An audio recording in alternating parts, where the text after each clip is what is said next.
New America would like to welcome you to our virtual event. The program will begin momentarily. While we are waiting, I want to review a few housekeeping notes. This event is being recorded, and a recording will be posted to the New America events page within 48 hours after the event. Attendees will be in listen-only mode, and you will not be able to be seen or heard by your fellow attendees or panelists. Therefore, we encourage you to share your comments and questions in the Slido box located to the right of the video. Closed captioning is available by hovering over the video and clicking CC at the bottom of the video. If you encounter any issues during the event, please contact events@newamerica.org. Thank you for joining us. We will begin momentarily.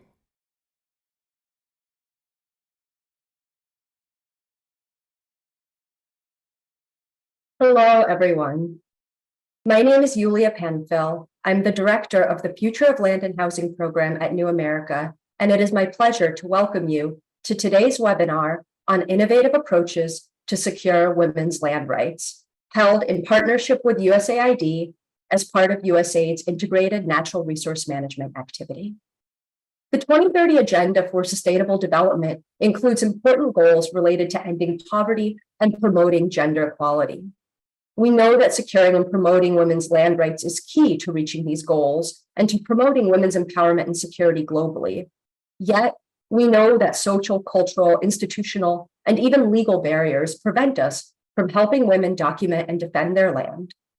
With 7 years left in the 2030 Agenda, much remains to be done to promote women's equal land ownership. One strategy to close this implementation gap is to leverage participatory approaches and cost-effective digital technologies to expand land documentation for women. Over the past 8 years, USAID has partnered with civil society, traditional authorities, and local governments to create innovative approaches that deliver land documentation to women in customary land areas. This work is known as Mapping Approaches to Secure Tenure, or MAST. And so, to celebrate and recognize the 67th session of the Commission on the Status of Women, USAID and New America are thrilled to be convening this conversation to explore gender-related outcomes and lessons learned from the agency's land documentation work in Malawi, Mozambique, Tanzania, and Zambia. We'll open today's discussion with some opening remarks from Jamila Biggio, USAID's Senior Coordinator for Gender Equality and Women's Empowerment, followed by a short video from USAID Zambia's Mission Director, Peter Wiebler, on what Zambia is doing to promote and secure women's land rights. After that, we will move to a moderated discussion, followed by audience Q&A. And with that, it is my pleasure to welcome Jamila Biggio.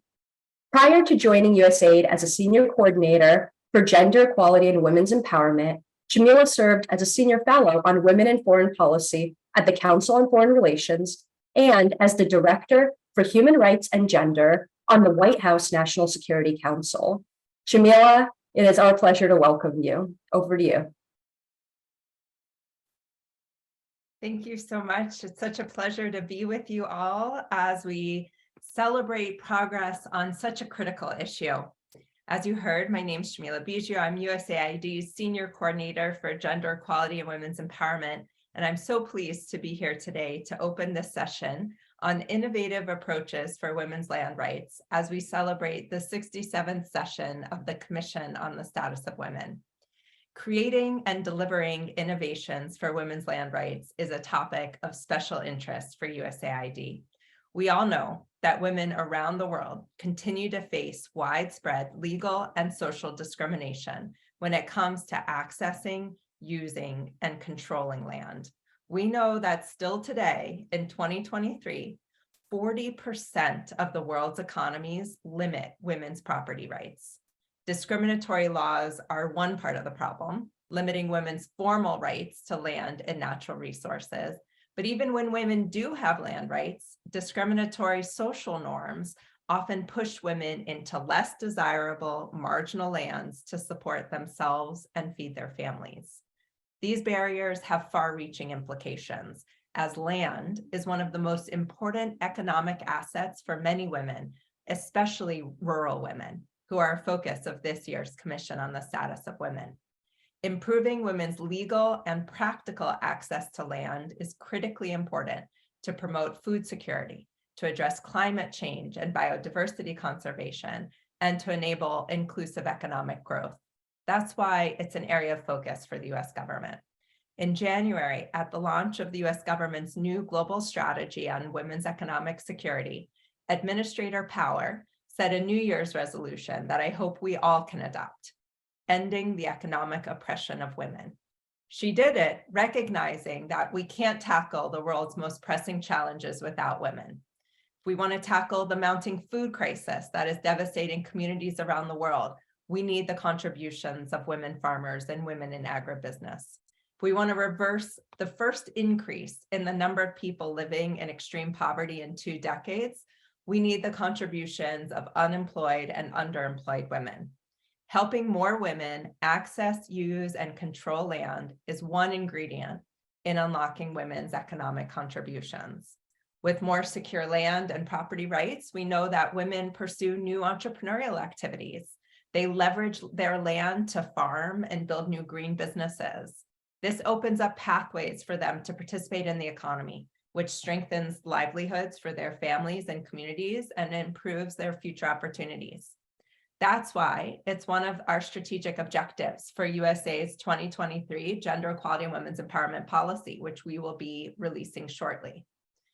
We're seeing progress, which is important. We've found that by leveraging innovative digital technologies and participatory methods, that we can scale the impact of our investments to increase women's land rights and access and use of land. We can reach more women. These are women like Jubeda Mariano Musufu. Jubeda is 35 years old and the mother of 2 children. She lives near the coast in Mozambique. Until recently, Jubeda did not have access to her own land. Instead, to feed her family, she used to go out at night and plant and harvest food crops on land that a local company owns. Hundreds of other women were in the same situation, using the company land to feed their families and support themselves.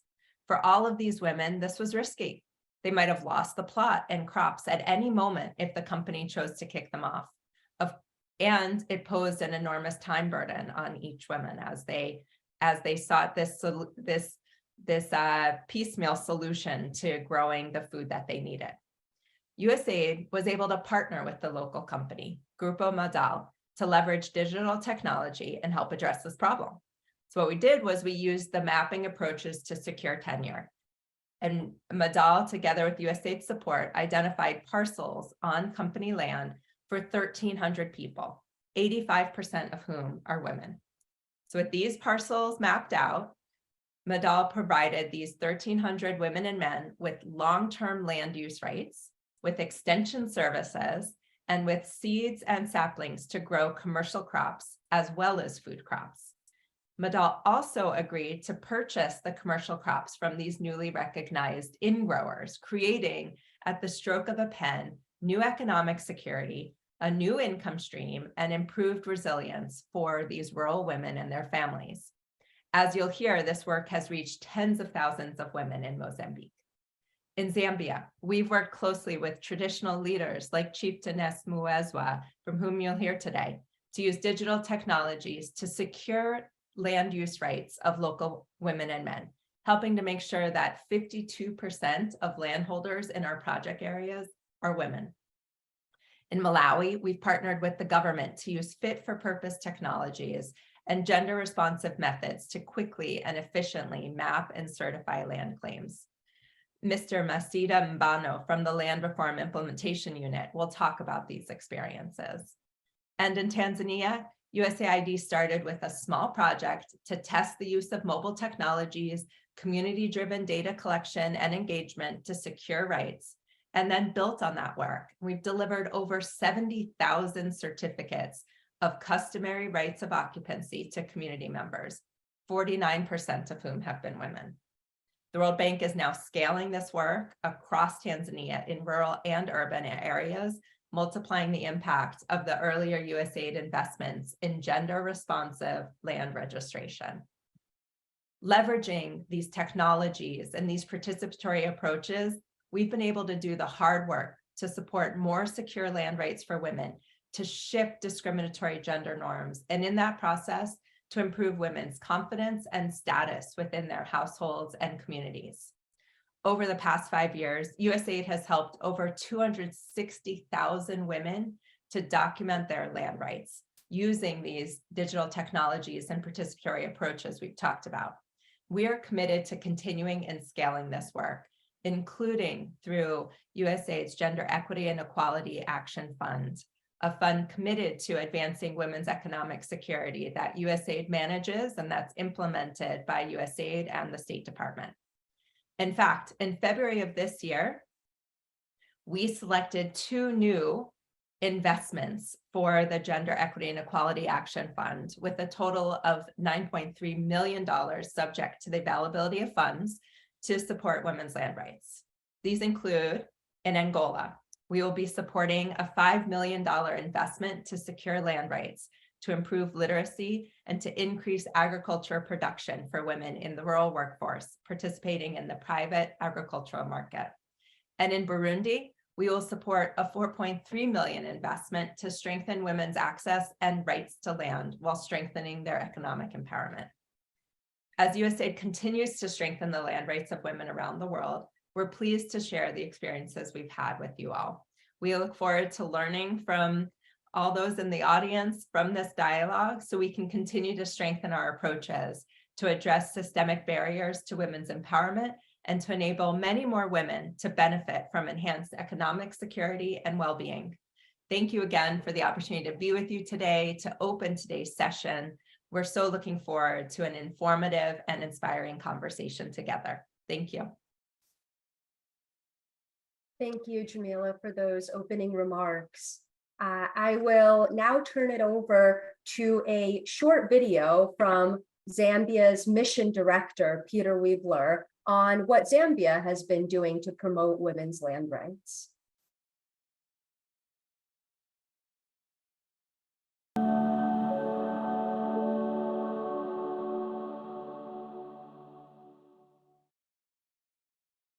Hello, my name is Peter Weibler. I'm the USAID Mission Director here in Zambia. I'm very happy to be here virtually at the UN Commission on the Status of Women. So here in Zambia, according to the National Rural Agricultural Livelihood Survey, 81% of farmers have no documentation of the long-term rights to their land. So how can farmers be expected to invest in their land if their long-term rights are not secure? This vulnerability is particularly compounded for women. So although the Zambian government aspires in its policy that 50% of all land should be owned by women, and legislation provides for equal inheritance rights, this is far from practice. In the event of divorce, death of a spouse, or a choice not to marry, women are often at the whim of others and can be pushed off the land that they occupy. So USAID is working in partnership with the Zambian government to change all that. Through our USAID Integrated Land and Resource Governance Program, we've supported low-cost, gender-inclusive land documentation, documenting the rights of over 160,000 people, or approximately 45% of which are women, to create a model that's increasingly being adopted by chiefs across the country.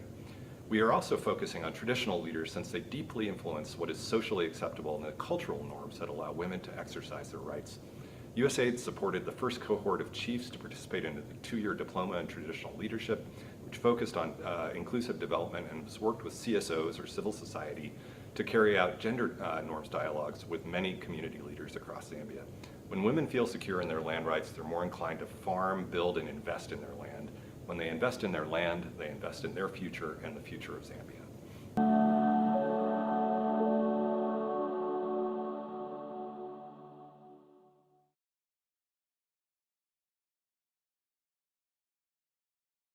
And with that, let's turn to today's panel. So we will have approximately 45 minutes of panel discussion, following which we will open it up for about 15 minutes of audience Q&A. Please drop your questions into the Slido box that you should see at the bottom of your interface, and we will address them towards the end of the session.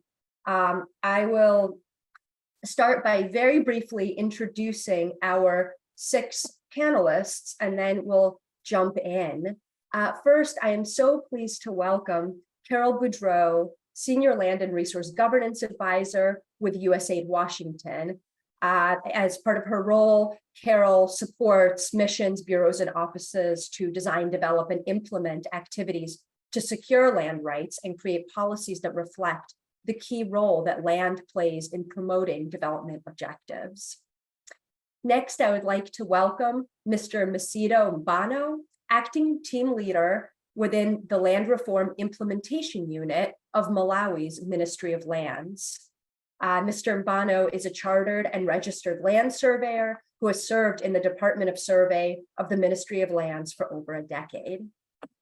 Next, it is my pleasure to welcome Her Royal Highness Chieftainess Muwezwa of the Itetsi district in the southern province of Zambia.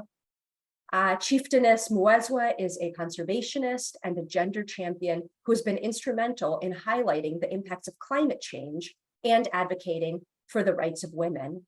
She's a member of the House of Chiefs in Zambia, where she has been instrumental in creating awareness among fellow traditional leaders about gender equality and addressing issues such as early marriage, as well as access to land for women and girls. And finally, to round out the panel, we have 3 members of the Integrated Land and Resource Governance Activity Team. Ms. Gavilat Mzembe, Country Coordinator for the ILRG program in Malawi, which aims to improve women's economic empowerment by promoting women's meaningful participation in customary land registration and land and natural resource governance across the country. Ms. Patricia Malasha, the Gender and Social Inclusion Advisor for the ILRG program in Zambia. As part of her role, Ms. Malasha provides technical leadership on gender integration in institutional and community land and resource governance, including in forestry and the wildlife sector. And finally, Dr. Thais Bessa, Gender Advisor for the ILRG program globally. As part of her role, Dr. Bessa leads the strategy and activities related to gender equality and women's empowerment across 8 countries. So welcome to our wonderful panel. I'll start with apologies. Yes. I'll start with a question to Her Royal Highness. Your Royal Highness, we will start with a question for you. You're a traditional leader and a champion in Zambia and internationally on women's land rights and gender equality. Could you speak about the importance of women's land rights in your work? Thank you. Good morning and good afternoon. I'm Chieftainess Muwezwa 1. I say Chieftainess Muwezwa 1 because I'm the first chieftainess in the Muwezwa chiefdom since inception in 1750. My ascending to the throne has encouraged women in leadership roles and in fighting all the vices. So my role there is to encourage women, because a long time ago, there were no chieftainesses in my chiefdom. I'm the 12th on the throne and the first one. Now, in my chiefdom, we access land through head persons, because in Muwezwa chiefdom, there are 70 head persons, and we have 6 zones headed by senior head persons. So these are the ones who give land. For a long time, we have lived in a patriarchal society.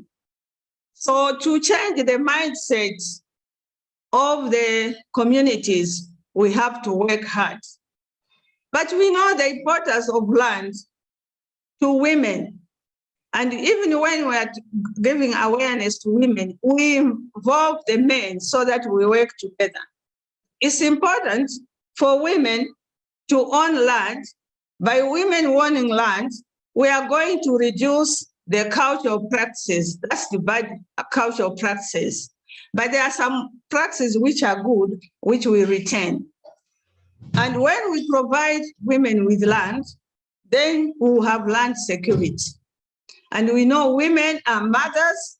They work hard on the farms and provide food to their families. And when a woman owns land, he is going to keep that land, unlike men who would, after a short time, sell that land. Now, how do we provide awareness, sensitization, and capacity building? At the House of Chiefs, we developed gender guidelines, which helped us. Did not only talk about land, it talks about climate change, forest, water, and other things which bother us in the community. And apart from that, we also undertook a course at Chalimbana University, Traditional Leadership and Governance. And I was part of the people who even developed the modules for that course. And I also took part in that course. And these all emphasize gender equality. When we talk about gender equality, there should be equity. Women should be taken on board. As I said earlier, because of my leadership role, most women now are taking up leadership roles. And we have a number of head persons in the chiefdom. From the inset, there were very few. When I just took over the throne, I think there was just one. And also to secure the land for women and other members, even the men, we have started the process of customary land certification. So we are just waiting that we are going to do the mapping. And then on my request, all this to work, all the stakeholders should work together. That's traditional leadership, the government, the stakeholders should collaborate and coordinate the events so that no one is left behind. And then you will help the women to come on board, because that's why we are there as traditional leaders. And apart from that, when these stakeholders engage traditional leaders, they should not only engage pockets of traditional leaders, because this will not make a change. Even when you talk about land ownership, if you only talk about Mwezwa chiefdom, and you will leave the rest, because we are about 288 chiefs in Zambia. Thank you. Thank you very much for the comprehensive overview of the different ways in which you're working politically, legally, culturally, and also using innovative tools and approaches to secure the rights of women within your chiefdom and nationally. So with that, I'd like to turn it over to Masita, building off of what the chieftainess has described.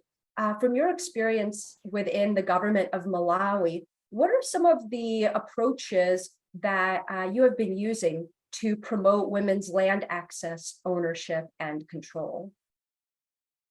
Yeah, thank you so much for the question. I think from the previous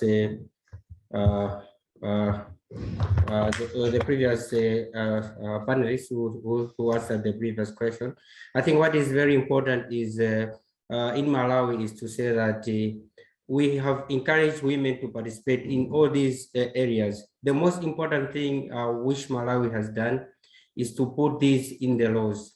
Because when we say someone has registered a piece of land, it means they should have a piece of paper which shows that that piece of land belongs to them. So what the Malawi government has done is to make sure that all these processes are put in the land laws. So we have the land laws which were passed in parliament, which encourage these women to access land. Actually, when you look at the laws, when you're talking about the control of land, there are committees, for example, at group village level, there are committees which are composed of 6 members. And what the law says is at least 50% of the membership of that committee has to be women. So it can be a committee of all 6 women or at least 3 women.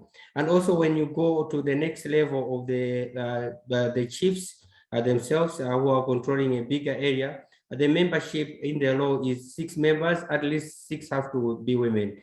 So the government of Malawi is doing a lot of sensitization. We have people on the ground almost every day doing sensitization, encouraging the men to understand issues of registration and promoting the women to register land. So there are sensitizations on the ground in the villages, sensitizations on the radios, and also sensitizations on the TVs, encouraging women to promote land. But what is most important is all these things which are happening now are backed by the law. Thank you. Thank you. And you're echoing something that the chieftainess touched on as well, that it's not enough to just sensitize women on the importance of women's land rights. It's also critical to work with men in the community to ensure a holistic understanding. Thank you. So with that, I'd like to turn it over to Carol. Carol, obviously, this is a critical issue worldwide, and USAID is doing so much around the world on women's land rights. Could you provide an overview of the role that the US government is playing in the global action to strengthen women's land rights? Thank you so much, Julia. And it's just great to be here today with this panel and with our speaker, opening speaker, Jamila, and Mission Director Weibler. Well, I want to start by saying how proud I am of what our partners have achieved on this issue. You'll hear from them in just a few moments, and you've heard from some of them already. And I wanted to note how grateful I am for our partnership with the GenDev team at USAID. That team has done so much to support this important work, and we're really grateful for their support. In a way, I think the chieftainess and Mr. Mbano have answered the question for me, but I'll expand on it just a little bit for USAID. This is an absolutely critical issue. You heard that from Jamila, and it's one we've been working on for many years. So I think to say what is it that we're doing in terms of global action, we're taking a very holistic approach to these issues, something the chieftainess emphasized. First, we work with government partners to do exactly what Mr. Mbano said, which is strengthen the legal framework for women's land rights and rights recognition. That happens at the national level. And so we've worked in a number of countries to help make sure that legal frameworks are gender inclusive or gender responsive. Next, we work very closely with local partners. That might include local level government, but also importantly, civil society to advocate for and help secure these rights. This can be done through the kind of capacity strengthening that's oftentimes helpful at land ministries or land directorates to integrate gender responsive practices and processes into the kind of land administration and land governance work that Mr. Mbano and his team do. But it can also be through the kinds of participatory and inclusive mapping that the chieftainess was talking about. You'll hear more about these today. Doing sensitization work and awareness raising is always a part of our work, and we do that sensitization and awareness raising with men and women, with husbands and wives, to make sure that we're exploring and addressing norms that might influence women's ability to exercise their rights. And I would say, importantly, we're paying much more attention to the problem of gender-based violence and how gender-based violence can influence women's abilities to exercise their rights. Sometimes we'll be supporting dispute resolution processes because women may face challenges exercising their rights, whether that's through inheritance or through land allocations.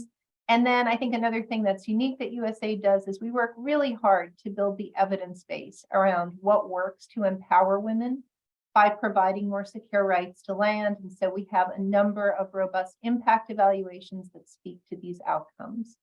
And finally, at the global level, we do engage as part of the Global Donor Working Group on Land, which is one of the work streams under the Global Donor Platform for Rural Development. And we engage in dialogues like this with other folks in the land sector. So I would say we take a pretty holistic approach and love working with partners like the chieftainess and Mr. Mbana, as well as other civil society groups to help achieve these outcomes.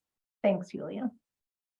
Thanks so much, Carol, and thank you for summarizing so concisely what I know is a huge body of work that USAID does.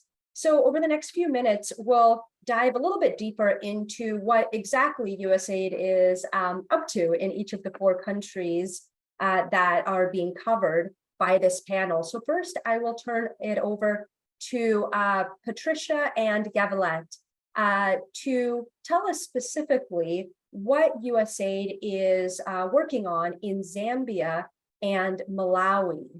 So if you could each provide a 1 or 2 minute overview of the land programming happening in each country, that would be wonderful. We'll go to Patricia first and then to Gavilet. Thank you very much. In Zambia, first to start with, we have a dual land tenure system that exists in this country. So that means that some of the land is held under customary and some of it is under state. And unfortunately or fortunately, the big chunk of the land is about 90% is held under customary tenure. And for us in Zambia, we are working as Integrated Land and Resource Governance Program. We are working with the traditional leaders because they're the ones who are in control of the big chunk of land to try and support the rights of women. So our work involves land documentation under customary land tenure. And for this, we work using participatory enumeration processes and mapping. We work with communities and with the traditional leaders. We've been working in 9 chiefdoms so far to register land rights and interests. So far, we've registered about 170,000 land rights, of which 42% of that is actually women. Most important to our land documentation process is our focus on the land rights of women. And for us, this is where we have invested a lot of energy because our social norms in this country are very strong and automatically hands over power and control of land to men. So our land documentation program isn't successful unless we are able to put in deliberate efforts to engender the land documentation process. And this is what we've been doing. We've also been working quite strongly to support the capacity of the organizations that we work with that are working in the land space to have that capacity to engender the land documentation processes and the land governance processes. And then with the traditional leaders, we are working with them to support them gain the knowledge and the understanding of how they can empower women through land documentation, how they can give the rights, more rights to women to own land, how they can overcome the social norms and the cultural barriers that have kept women behind for a long time. And then with government, we are also working together to come up with policies or to advance policies that can strongly empower women to access land and own land under customary tenure. So basically that is what we are doing, and to achieve all this and to make sure that women adequately participate and have access and control of land, we use simple mobile technology that can allow women to effectively participate in the processes. So in a nutshell, and under 2 minutes, that's basically what we do.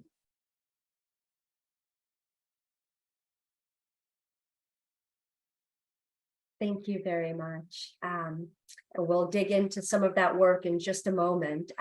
Gavilet, over to you. Thank you very much, Julia. So for Malawi, the USAID Integrated Land and Resource Governance activity is partnering with the Ministry of Lands through the Land Reforms Implementation Unit to support the gender responsive and socially inclusive land documentation process. And this is taking place in one land, a traditional land management area, which is called TM1 Sambo in one of the districts in Central Region in Kotagota District. As Mr. Mbano highlighted, the Customary Land Act requires that customary land holders should register their land in order to formalize ownership.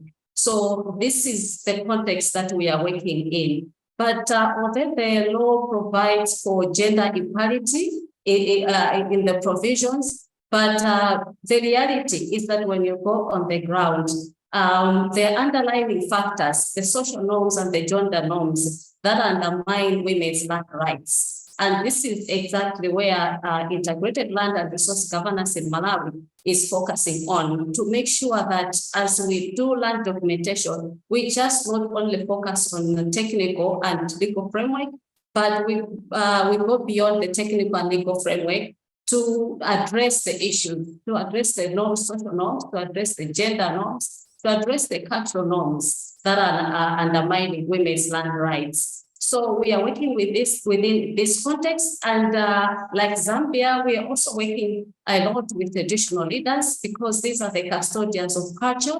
And so the cultural issues are happening within the context of culture, and the traditional leaders are the custodians of culture. So we are working with the traditional leaders to make sure that they understand the gender inequalities that are existing in their communities and how they can help and ensure that women are able to take part in the land legislation process. We have also partnered with the government structures. So at district level, working with the gender office, working with the lands office, to make sure that we coordinate with them and support the efforts that the communities are doing in the land documentation process. We have a number of tools that have been developed that I can talk about a little bit more later as we go in the discussion. But in a nutshell, this is what we are working on in the Malawi Integrated Land and Resource Governance activity. Thank you.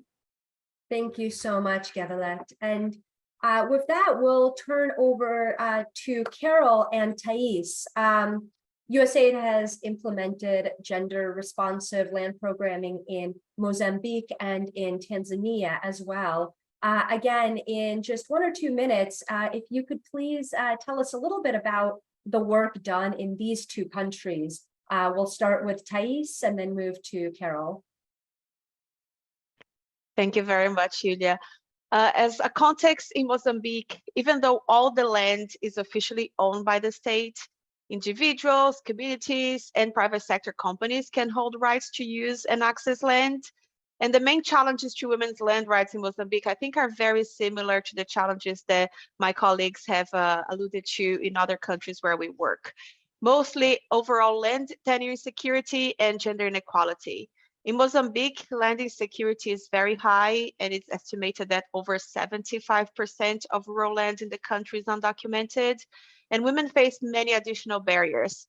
For instance, they have less access to information about the documentation process, they have less financial resources, and of course, the discriminatory gender norms that place men in charge of making decisions about land.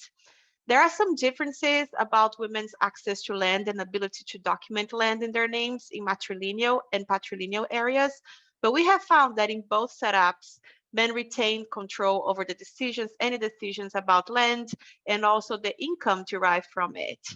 So to decrease the land insecurity and strengthen women's land rights in Mozambique, USA through ILRG has been working with different organizations to implement participatory and inclusive process to document land and to transform the systematic barriers.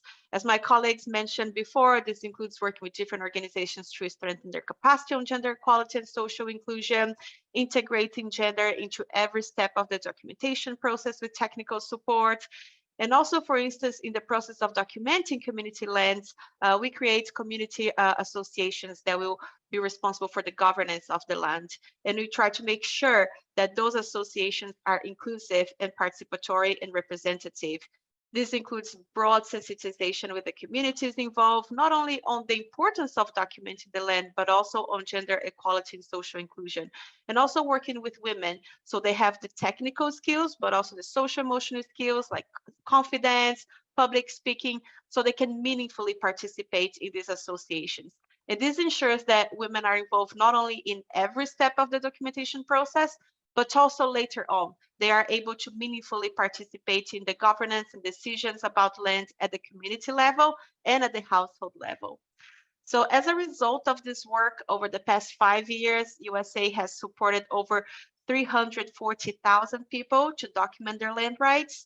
And these include about 330,000 people, out of which 54% are women who had their community land rights formalized, but also about 10,000 people, and 62% are women, who had their household parcels documented. Thank you.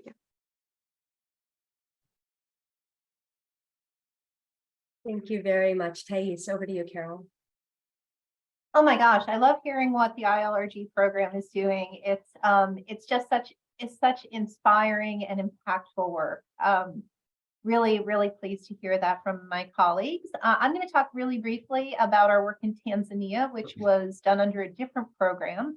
But in Tanzania, we've been working with the government since 2014 to create and then deploy a participatory approach called Mapping Approaches to Secure Tenure. We call it MAST. And the MAST project or process is allowing us to deliver customary certificates of rights of occupancy. I'll use the acronym CCROs to rural women and men. So this work really involved testing out an innovative approach that I would say marries local awareness raising or sensitization around land rights in Tanzania with a targeted digital technology that uses local staffing, drawing on local people, including women who take on the role of para-surveyors to collect geospatial and demographic information. This information, it aligns with the needs of the government of Tanzania and is then shared with the government of Tanzania to support the process of issuing documentation. But we also go through a community level verification process so that community members see the results of the participatory mapping approaches and can speak to that process. The end goal is to have not only an inclusive and a participatory process, but a more timely and cost-effective process to help the government of Tanzania meet its goals around delivering certificates. So we started in 3 villages in Iringa district with this pilot project. It expanded and became a full-blown activity called the Land Tenure Assistance Activity, or LTA, that worked in another 36 villages in Tanzania. And between 2016 and 2021, the project actually delivered nearly 100,000 CCROs to local women and men. And just about 50% of those certificates, the certificates in Iringa particularly, were held by women. And you'll hear this is a common thread throughout our programming, that when we work on land documentation, we're working towards gender equitable land holdings. So we're super pleased that other donors have found this approach useful and have adopted it on their own. But we're also really excited that other organizations, including conservation organizations and civil society or environmental organizations, are also adopting the MAST approach and using it to meet their needs. And finally, and maybe we'll get a chance to talk about this later, Yulia, we're really pleased the process has had positive outcomes for women. It's helped increase their perceptions of tenure security, and we find that it's having positive impacts in terms of empowerment. So I'll leave it there and hand the floor back to you. Thanks, Julia. Wonderful. Well, thank you so much, Patricia, Gavilat, Thais, and Carol, for expanding a little bit on what is being done across the 4 countries. Hard to recap, but a little bit of what I'm hearing is strong emphasis on sensitization to raise awareness and budge longstanding norms, working across multiple levels of governance and government structures, both formal and customary, and only then turning to the documentation and relying on some new tools to make it quicker and more efficient. So we'll keep moving and we'll dive a little bit deeper into these activities. We'll turn to Masida. In the past few years, the government of Malawi has partnered with USAID on a pilot to systematically register customary land with a strong focus on gender equality and social inclusion. In just a minute or two, please, if you could tell us a little bit about this pilot and why the government thinks that it's important to include gender responsive approaches within this work. I think I will start with the second part, why as government we think it's important to include gender issues in the work.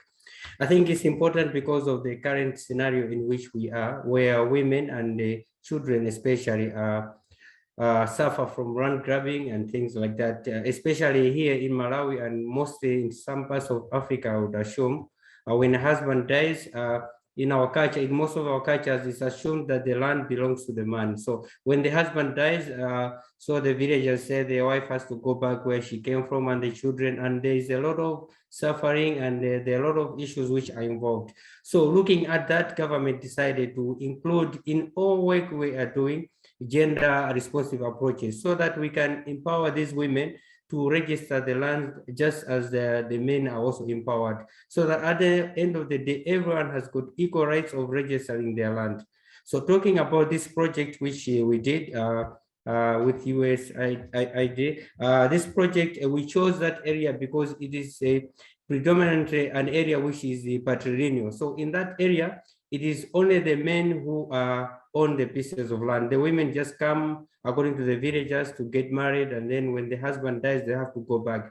So we chose that area, and with the help of USAID, we made sure that we have an approach where the villagers are taught the importance of registering the land for everyone, both the men, the women, and the children. So we did a lot of sensitization and a lot of work was done there. And just in brief, I can tell you that we have been amazed at the registration, the way it happened, because everyone thought that all the parcels would be registered in the men according to the culture there. But when we finished registration, actually 40% of the pieces of land have been registered jointly, because we encourage them to register jointly. We would have loved to have even 100%. And then out of those pieces of land which were registered individually, about 21% of the women registered individually and 28% of the men registered individually. So in total, in short, it's about 63% of the pieces of land which have been registered in the names of women, which is very encouraging. And we can see that these approaches of including gender issues in all the works which is done should be encouraged in all other places. And that's the approach which government of Malawi has taken. Thank you. Wonderful. Thank you so much.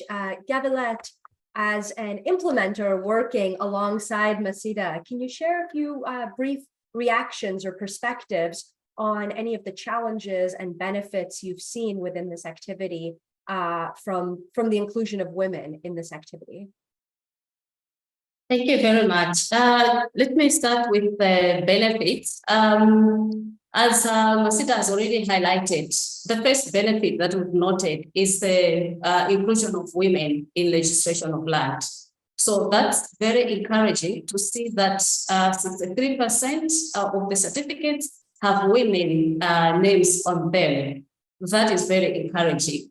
We have had a pilot before in a different village in the same area, which had registered about 38%.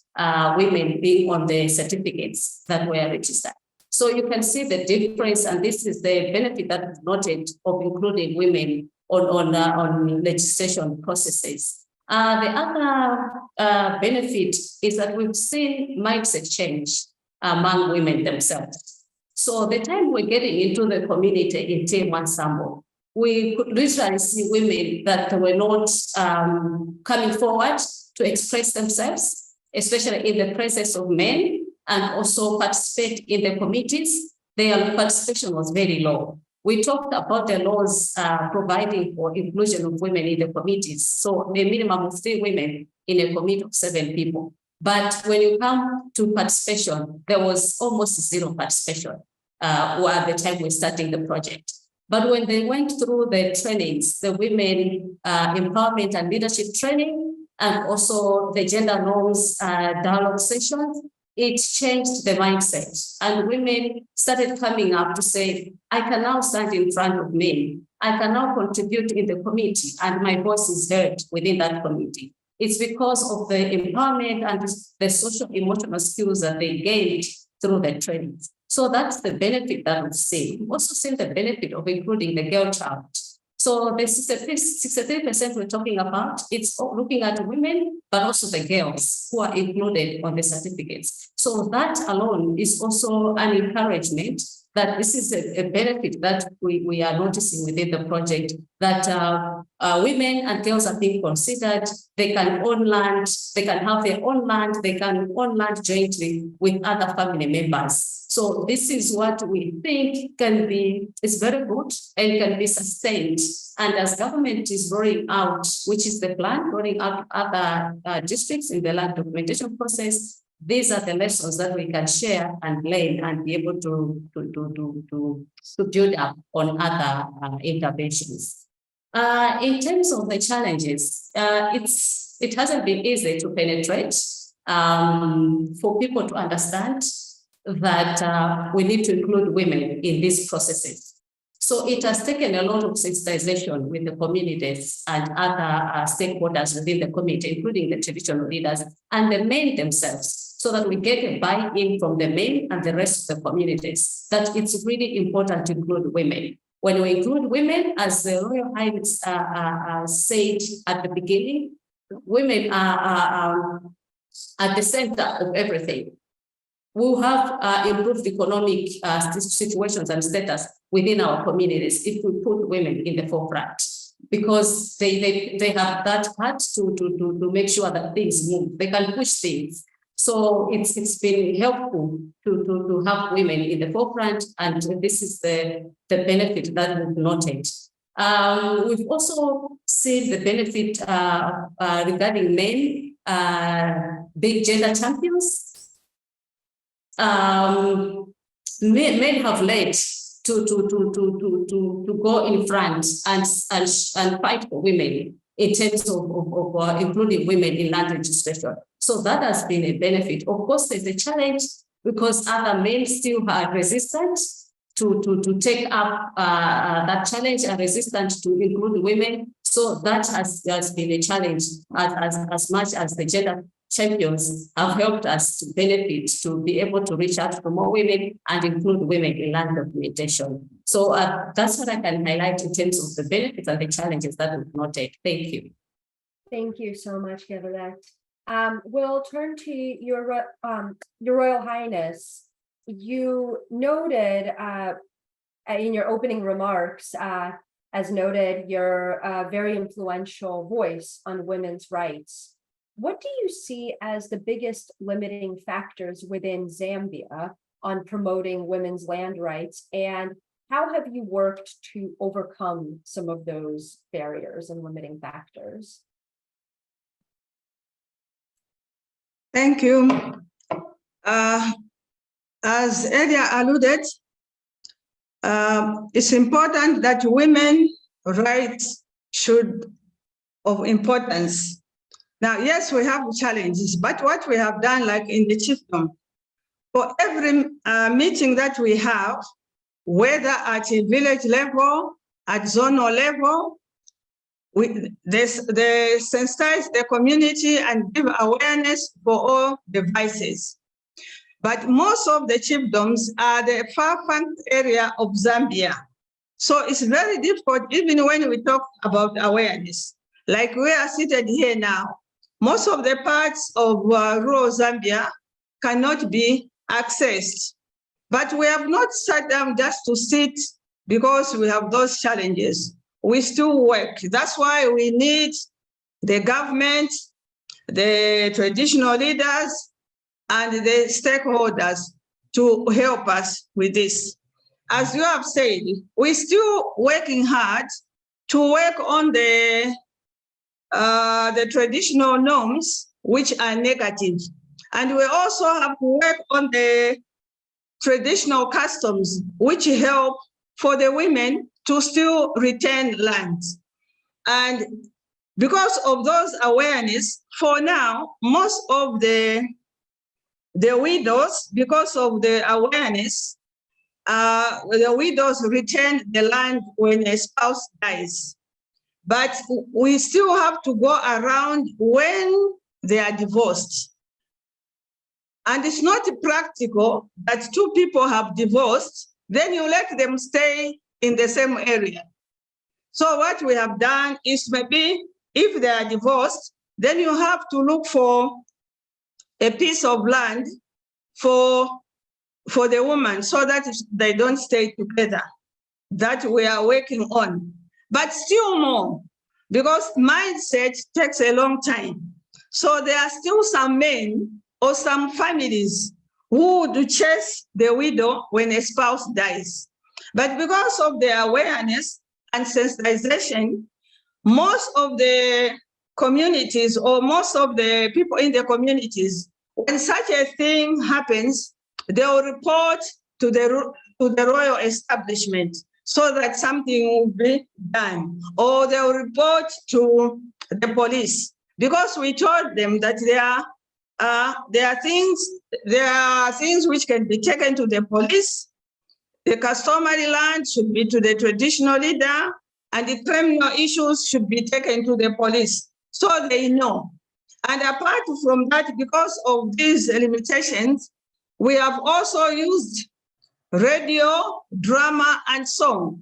But even with radio, there are very few people that own radios, so they do not get the information. So that's why we depend on the stakeholders to help us for sensitization and give awareness to the communities. And it's not only giving awareness to the communities, but the awareness is also needed to be given to the traditional leadership.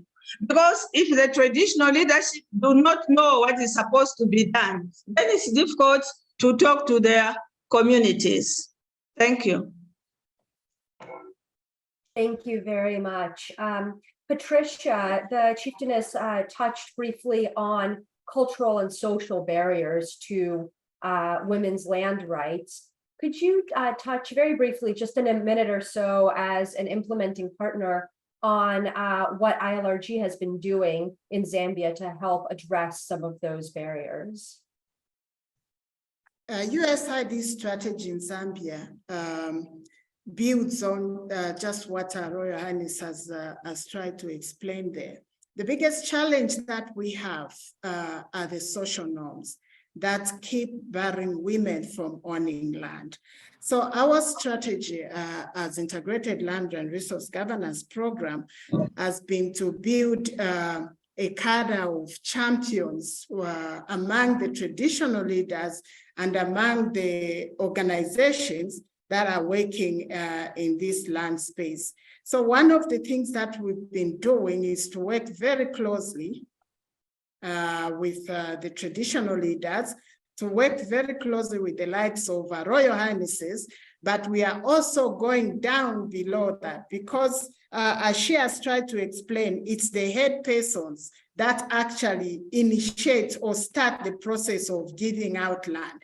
So for us, that is an important cadre of people that we need to target so that once we win them to our side and they can help us bring about the change in the communities. So we reach out to them, we engage them in social norms dialogue so that they can understand the negative impact that some of these social norms are having at household level as well as at community level. So we have invested a lot of resources in trying to work around social norms change. Besides that, we are also working towards building the capacity within the key players, knowing that USAID is not going to be here forever, but there are institutions that are working in land whose capacity we need to build so that they can work around promoting women land rights. So we've been working with a number of organizations as well, building their capacity in terms of how they can mobilize communities to support women to have rights to land. And the other thing that we are also trying to do is to work with the traditional leaders now at national level.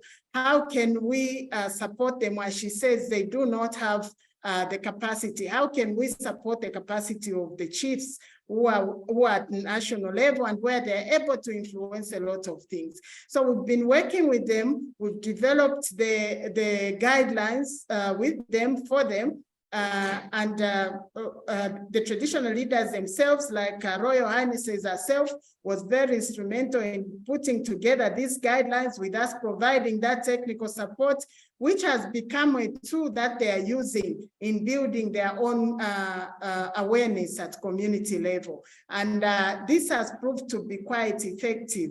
Herself, Her Royal Highness has implemented this in her chiefdom, and she can attest to the changes that we are seeing on the ground in terms of women embracing that.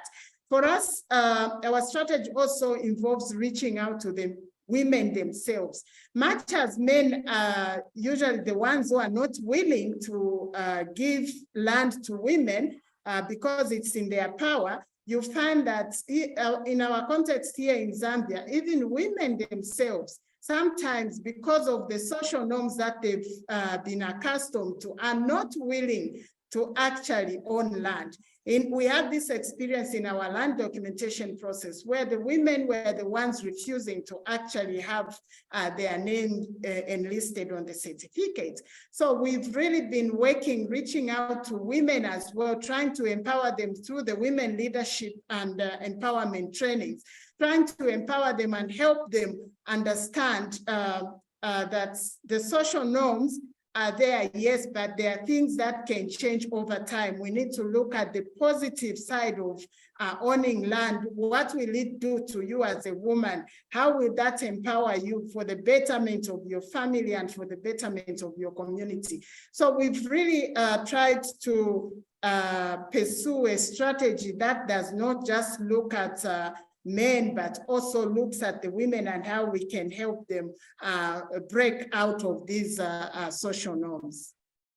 Thank you very much, Patricia.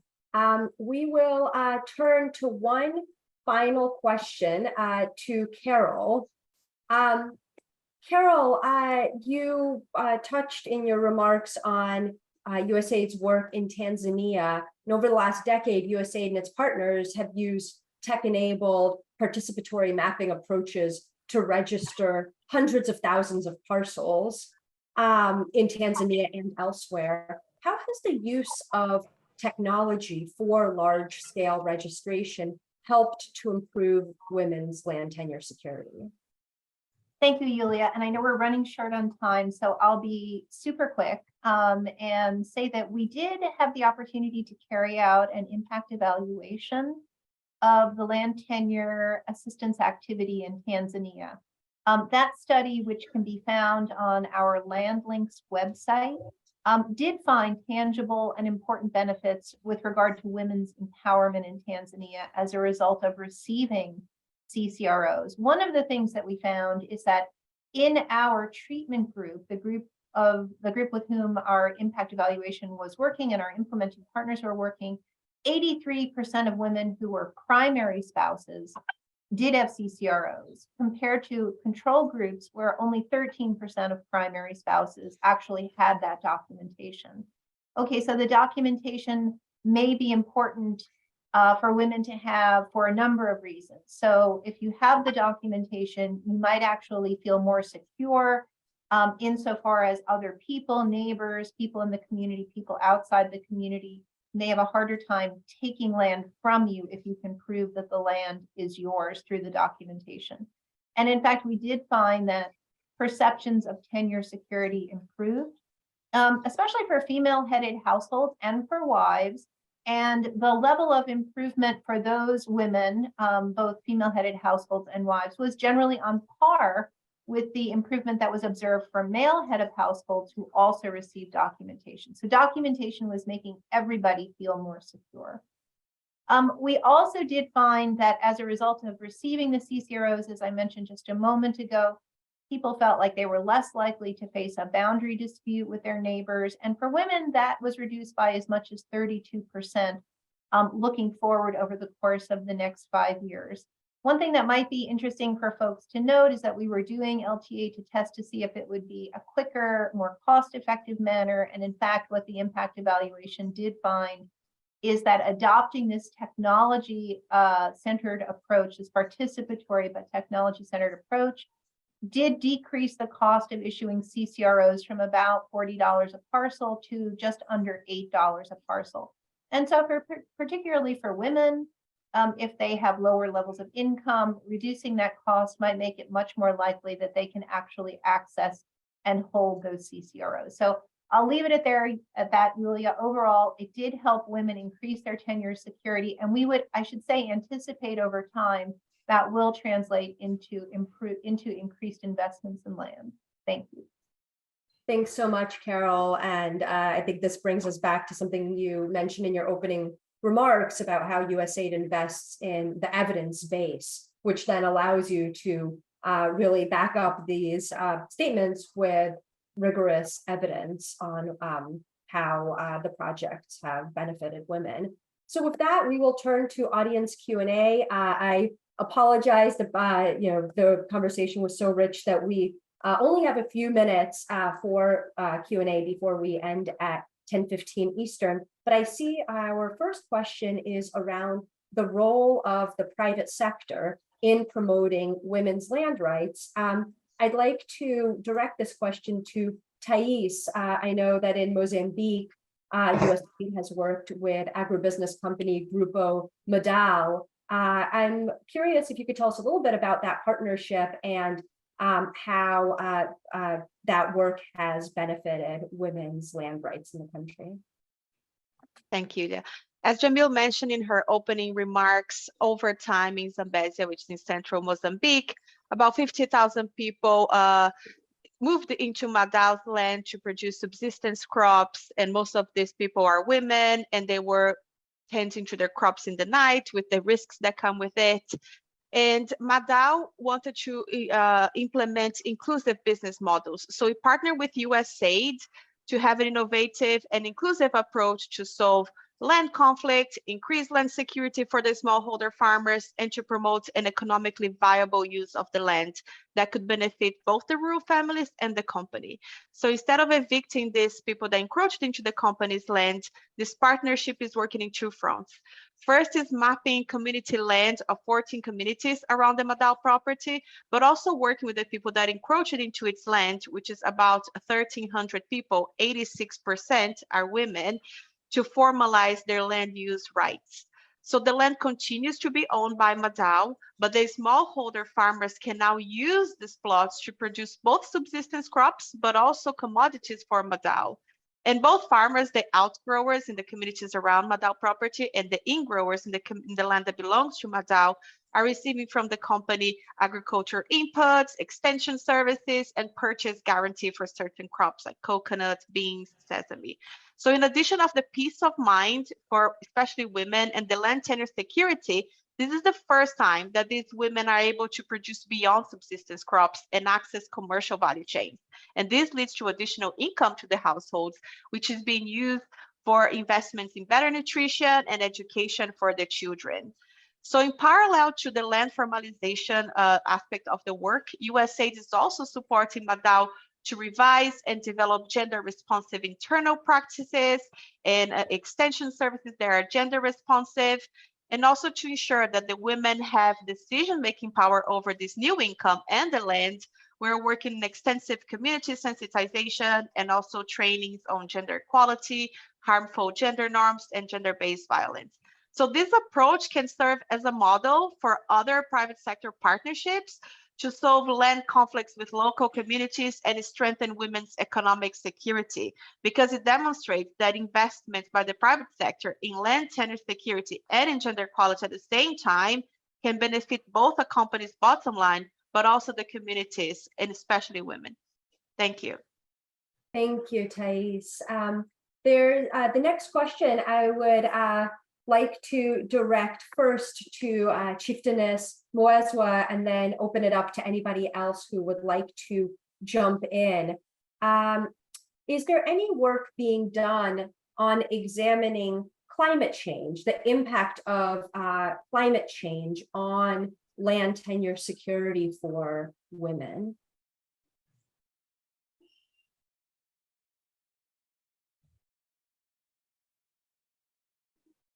Oh, you're on mute, Your Royal Highness.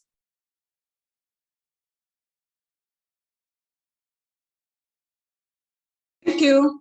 As I said earlier, because as we were working on land, like in Mwezwa Chiefdom, we worked on the gender guidelines, and there's also a private sector which is working on the restoration of the Kafue flats. And all the partners or the stakeholders we are working on, they are all working on climate change. And I'm also on the National Advisory Committee for Voices for Just Climate Action. So in the gender guidelines, apart from land, there's also climate change. In the diploma in traditional leadership and governance, there was also a component on climate change. And even the other partners who are working in the chiefdom, like International Crane Foundation and Comaco, because when you talk about agriculture, we talk about climate change. And the women in particular are being taught about smart agriculture. Because for them to increase their yield, they have to change the methods of farming because of climate change. So we are embracing all those who are coming on board to work with us, but we make sure that there's coordination and collaboration for all the partners so that there's no duplication of work. That's why we need more people to help us, because we have meeting with the head persons, but sometimes the information is distorted because the head person do not understand. But there is work being done on climate change, because even when we started the restoration of the Kafue flats and the gender guidelines, they were asked a question, what is climate change? Some didn't know, some knew, but as work went on, because when we started the gender guidelines, the community made their own action plan, and then we invited other stakeholders to help us on awareness, on empowerment of women. So far, we have USAID, we have Comaco, we have many other stakeholders, and this is what is even happening in other chiefdoms. Thank you.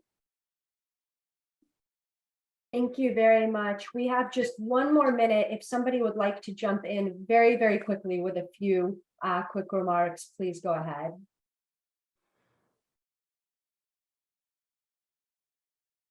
So Yulia, I'll jump in really quickly and say, we do see an important linkage between women's secure land tenure and climate outcomes, whether those are related to the incentives that more secure land provides women to do things like uptake climate smart practices that the chieftainess just was talking about. We do see evidence of that happening in Zambia through one of our more recent impact evaluations, or whether it's encouraging women to participate in agroforestry, which has longer term benefits and does usually require secure land holdings for women to participate in that. Importantly, though, it can enable adaptation practices when women have that additional asset of secure tenure. So that's like three very, very quick things. Super excited to be able to pursue more conversations around the importance of tenure security for women to both adapt to and mitigate the impacts of climate change. Thank you so much, Julia. Thank you, Carol. And with that, it is my pleasure to thank all of our panelists for a really stimulating and wide-ranging discussion on the importance of women's land tenure and what's being done across multiple countries to help improve tenure security for rural women. And the video of this event will be posted in the coming days. It will be circulated to the audience. Thank you very much for tuning in. And with that, we will close the session. Thank you and have a great day.